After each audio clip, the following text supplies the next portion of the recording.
బాగా అర్థం చేసుకోండి.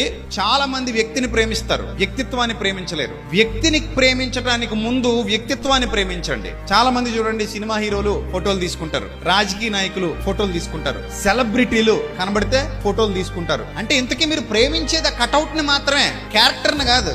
కటౌట్ బాగా పబ్లిసిటీ అయింది కాబట్టి, కటౌట్ కి సెలబ్రిటీ హోదా వచ్చింది కాబట్టి మీరు సెల్ఫీ తీసుకుంటున్నది దేంతో తీసుకుంటున్నారంటే కటౌట్ తో తీసుకుంటున్నారు. ఇంతకీ మీరు కటౌట్ ని ఎందుకు ఇష్టపడుతున్నారు? క్యారెక్టర్ ని బట్టి ఇష్టపడుతున్నారా? ఆ వ్యక్తిని మీరు ఎందుకు ఇష్టపడుతున్నారు? వ్యక్తిత్వాన్ని బట్టి ఇష్టపడుతున్నారా? కాదు. ఎందుకంటే పబ్లిసిటీ ఎక్కువ జరిగింది కాబట్టి, ఎక్కువ సోషల్ మీడియాలో కనబడుతున్నారు కాబట్టి, ఎక్కువ సినిమాల్లో కనబడ్డారు కాబట్టి, ఎక్కువ పాపులర్ అయిన పర్సన్ కాబట్టి, అతిపెద్ద రాజకీయ నాయకుడు కాబట్టి నేను ఆ వ్యక్తితో సెల్ఫీ తీసుకోవడానికి ఇష్టపడుతున్నాను తప్ప ఆ వ్యక్తి యొక్క వ్యక్తిత్వాన్ని చూసి కాదు. చూడండి, ఒక కన్నడ నటుడు, చాలా పెద్ద స్టార్ అయిన దర్శన్ అని, ఆయనతో ఫోటోలు తీసుకోవడానికి చాలా మంది ఎగబడేవారు. కానీ ఆయన ఒక మర్డర్ కేసులో ఇరుక్కుని జైల్లోకి వెళ్ళిపోయాడు.